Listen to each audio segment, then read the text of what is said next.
अरे यार, दिन खत्म होने से पहले ही मोबाइल डेटा खत्म हो जाता है। चाहे 1 GB का प्लान हो, 1.5 GB या 2 GB का। ये परेशानी हम सब जानते हैं। पर क्या हो अगर मैं कहूँ कि इसका हल कहीं और नहीं बल्कि हमारे अपने फोन में ही छिपा है। सवाल तो यही है कि आखिर ये सारा डेटा जाता कहाँ है। कभी कभी तो ऐसा लगता है जैसे हवा में ही गायब हो गया हो, लेकिन सच तो ये है कि ये कहीं नहीं जाता। और अच्छी खबर ये है कि इसमें हमारी कोई गलती नहीं है। इसका असली समाधान हमारे फ़ोन की कुछ डिफ़ॉल्ट सेटिंग्स में ही है, जिन्हें हम आज बदलना सीखेंगे। तो चलिए बात करते हैं उन 4 आसान सेटिंग्स की जो इस प्रॉब्लम को हमेशा के लिए सॉल्व कर देंगी और डेटा का कंट्रोल वापस हमारे हाथों में दे देंगी। तो आज हम क्या क्या करने वाले हैं।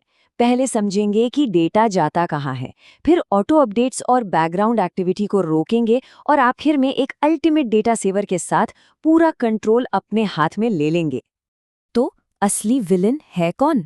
असल में ये है हमारे फ़ोन के ऐप्स जो हमें बताए बिना बैकग्राउंड में लगातार हमारा डेटा इस्तेमाल करते रहते हैं। तो चलिए सबसे पहले और सबसे बड़े डेटा चोर से निपटते हैं, ऐप्स के ऑटो अपडेट्स। ये स्टेप बहुत बहुत ज़रूरी है। बस अपने प्ले स्टोर की सेटिंग्स में जाकर ऑटो अपडेट ऐप्स को बंद कर देना है। अब से ऐप्स तभी अपडेट होंगे जब हम चाहेंगे, ना कि तब जब वो चाहेंगे। इससे एक साथ बहुत सारा डेटा बच जाएगा। तो ये ऑटो अपडेट्स हैं क्या? यही वो फीचर है जो चुपके से हमारा सारा डेटा खा जाता है। ऐप्स के छोटे बड़े अपडेट्स तो आते ही रहते हैं और ये फीचर उन्हें अपने आप डाउनलोड करता रहता है। नतीजा, डेटा पैक कब खत्म हो जाता है पता ही नहीं चलता।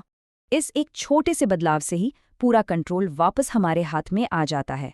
अब ऐप्स तभी अपडेट होंगे जब हम चाहेंगे, जिससे डेटा के इस्तेमाल पर हमारा पूरा नियंत्रण होगा।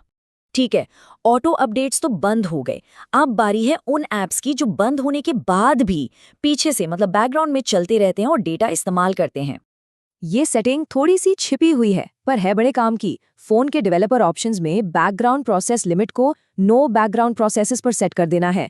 इसके बाद सिर्फ वही ऐप डेटा यूज करेगा जो अभी स्क्रीन पर खुला है। फर्क देखिए कितना बड़ा है। पहले पता नहीं कितने सारे ऐप्स एक साथ डेटा और बैटरी खा रहे थे और अब सिर्फ एक। मतलब सोचिए इससे कितनी जबरदस्त डेटा की बचत होगी।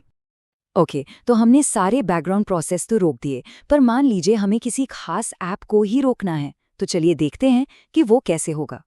ये तो बहुत ही आसान है। जो ऐप्स सबसे ज्यादा डेटा खाते हैं, जैसे सोशल मीडिया या स्ट्रीमिंग ऐप्स, उनकी सेटिंग्स में जाकर बस एक टॉगल से उनका बैकग्राउंड डेटा बंद किया जा सकता है। तो ये बैकग्राउंड डेटा आखिर है क्या? आसान भाषा में ये वो डेटा है जो कोई ऐप तब भी इस्तेमाल करता है जब हम उसे देख भी नहीं रहे होते। इसे बंद करने का मतलब है कि अब वो ऐप चोरी छुपे हमारा डेटा इस्तेमाल नहीं कर पाएगा। और अब इन सब के बाद एक बोनस टिप। इसे आप एक मास्टर स्विच समझ सकते हैं जो डेटा बचाने का सारा काम अपने आप कर देता है। ये तो सबसे आसान है। सेटिंग्स में बस डेटा सेविंग मोड को ढूंढना है और उसे ऑन कर देना है। ये फीचर हर फोन में पहले से ही होता है। जैसे ही डेटा सेविंग मोड ऑन होता है, फोन खुद ही डेटा बचाने में लग जाता है। ये हमारी बदली हुई दूसरी सेटिंग्स के साथ मिलकर और भी कमाल का काम करता है। तो इन सारी सेटिंग्स को बदलने का आखिर मतलब क्या निकला? मतलब सीधा सा है, अब डेटा पर हमारा कंट्रोल है। तो याद रखिए ये 4 नई आदतें: ऑटो अपडेट्स बंद, बैकग्राउंड प्रोसेस बंद, ज्यादा डेटा खाने वाले ऐप्स का बैकग्राउंड डेटा बंद, और हाँ, डेटा सेविंग मोड हमेशा ऑन। बस इतना कर लीजिए और डेटा की टेंशन खत्म। और बस हमारा मकसद बिल्कुल सिंपल था और देखिए वो पूरा हो गया। इन सेटिंग्स के बाद डेटा पैक अब आराम से पूरा दिन चलेगा। तो अब दिन के बीच में डेटा खत्म होने की चिंता को कहिए बाय बाय। ये छोटे छोटे बदलाव हमें अपने डेटा प्लान का पूरा मजा लेने की आज़ादी देते हैं।